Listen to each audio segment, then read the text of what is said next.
My name's Martin Davenport. I'm technical coordinator of the CAST experiment.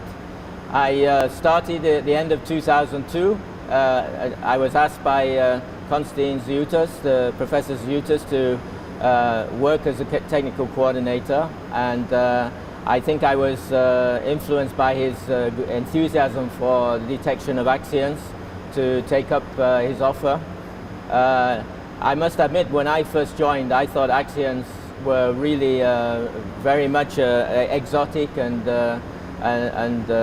not a very obvious choice for a particle and very unlikely that it would be discovered. And I think over the last 12 years it stood the test of time. The many other candidates for dark matter have been proposed and still not detected, and axions are still there. And this year should see the end of our axion work. I think we've tried it. We've done all that we can to improve the efficiency of our detectors, and this will be the last year, I think, where we have everything at its best, and we will have one last run to look for axion work. When I started the experiment, just done its first data taking, and my problems were not at all to do with sophisticated detectors or sophisticated physics. It was to do with the movement of the magnet. The magnet had problems with mechanical movement, control of the magnet, non-linearities in the movement, and problems with lubrication. So nothing very sophisticated, but very essential, because the magnet weighs 50 tons, and for the magnet to move safely, we have to have supports which are good to hold such a load. They have to move smoothly, and they have to be have safety precautions. So a lot of the work was putting on safety levers to stop the system if it went too far out of its range, and a lot of work on simple lubrication, because otherwise the system would grind to a halt. But that took maybe a year to get over the basic problems of the mechanics. And since then we've been working hard to understand how precisely we can point the magnet at the sun. We need to point the magnet within, the magnet has to be at the end of the cryostat there, has to be 2 or 3 millimeters within the center of the sun relative to the pivot point. So we have a very small margin for error with such a big system, 50 tons, and made out of quite rudimentary mechanics. It's not a highly sophisticated system. But over the years, the knowledge of how the magnet moves has improved. We've done lots of tests with surveyors, and we're much more happy about the quality of the alignment in the system. The detectors, 2 detectors at each end, have improved very much over the years. From the first detectors on the system to the ones we have now, we've improved the signal to noise by orders of 100 in most of the detectors, and we've finally installed a second telescope alongside the first X-ray telescope to have 2 very performant detectors. A combination of X-ray telescope plus a low noise detector with high spatial resolution at the focal points. After we've run this year, we are hoping now to branch out into work not on dark matter detection but on dark energy studies, and we're looking for an exotic particle called a chameleon, and we did one test in 2013. Which was a small test which worked very well, and we are now planning in this year to run one detector looking again for chameleons with much higher sensitivity and efficiency behind an X-ray telescope, and we hope to be able to detect a chameleon this year if possible. And I think the next year, as Professor Ziutas already probably explained to you, are in the process of being defined. We think that CAST has maybe another 2 to 3 to 4 years of physics in front of it and this will be a nice link to the next experiment we hope on axions in the CERN or the European area, which will be EAXO, the International Axion Observatory, which will be a type of supercast, maybe with an order of magnitude more sensitivity than this experiment. So the order of 10,000 times more events than we would expect to get in CAST.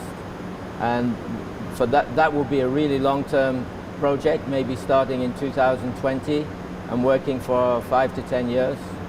And that's where we see the next step in the axion studies going. Are related to dark matter. То есть это они как бы кандидаты в это, да? Axions were not proposed to be dark matter. They're the particle associated with the field that was introduced to solve the CP problem in strong interactions. However, in the right conditions, the axions can actually form the dark matter in the universe. Maybe not all the dark matter, maybe only a part of the dark matter in the universe. But it's by accident that it became a dark matter candidate. That was not its original aim. Еще у меня такой вопрос. Вот не слишком много части такой частички одной элементарной? Ведь на коллайдере мы много всякого смотрим. А здесь же мы, по-моему, я так понимаю, что кроме аксионов, то он только заточен на аксионы, да? The question is, there are big experiments like collider experiments where study all kinds of particles. This experiment is only for axions, and it is only just a single task they ask. This single task experiment for one particular small particle to search, does it worth to build rather big experiments for a single small particle, not for general purpose, for general particle physics? I think it's this experiment is actually very economical to run. It costs maybe 200,000-300,000 Swiss francs per year to run, which is tiny compared with most experiments. It's one of the only experiments at CERN over the years which has been looking at dark matter, and now, as I say, we are able to start to look into dark energy. Again, it's fairly unique at CERN, and for, I'm sure the management would agree, for the price that it takes to run the experiment each year, it's a bargain. What is more to the point is, should one spend 10-12 years looking for the axion? You can say it's boring, and you have to be optimistic to go on for so long. We haven't stood still. We've spent the whole time improving the detectors to become more sensitive, and we also did a wondrous thing in the experiment. We inserted helium gas into the magnet beam pipes in order to change the range of the mass of the axion we were looking for, and that was a major technological achievement to put gas inside a magnet core bore, which is at 1.8 degrees Kelvin. Helium-4 at 16 millibar pressure, absolute pressure, starts to condense. So we had to use, first of all, helium-4, and then when we went to higher pressures, helium-3, which costs several thousand euros per atmospheric liter, and we needed a cubic meter, so it cost an enormous amount of money. We were lucky we had one collaborator who was able to loan us the gas.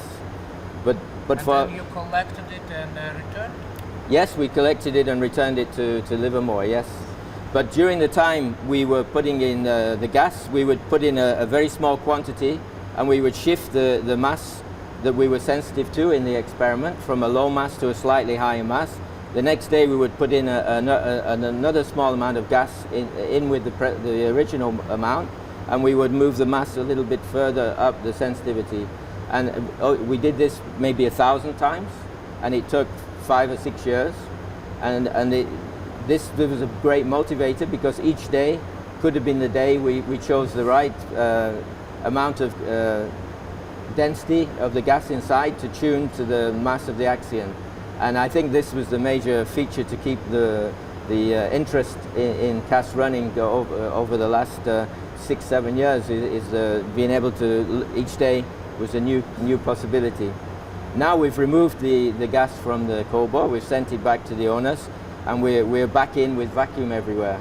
And we believe the next phases of CAS we will explore with vacuum, because we've done everything we could do with the gas. We were almost at the point of condensing helium-3, about 130 millibar was needed, and that we were accessible to masses of axions over 1 eV, which is a limit we could achieve. Did you ever feel that you are discovering the axion? This happened once. This happened once. In 2006, I was on holiday, and I got a phone call from Professor Zutas saying that we got 3 events in the same run on the same day, with our most powerful detector, the X-ray telescope, with the CCD detector at the end.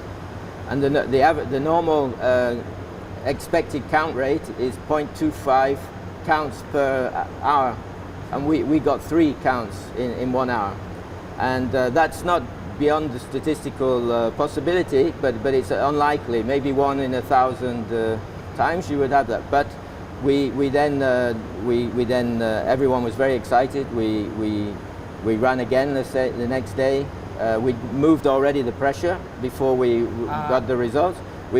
Because we had sequentially a small amount of gas each time, we could also remove some gas if we wish to, and go back to a point.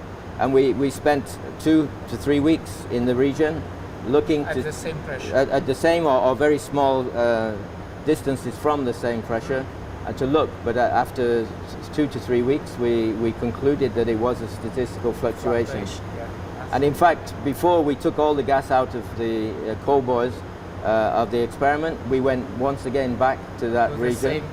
But we still nothing. Still nothing. No. So it was a statistical fluctuation. Okay.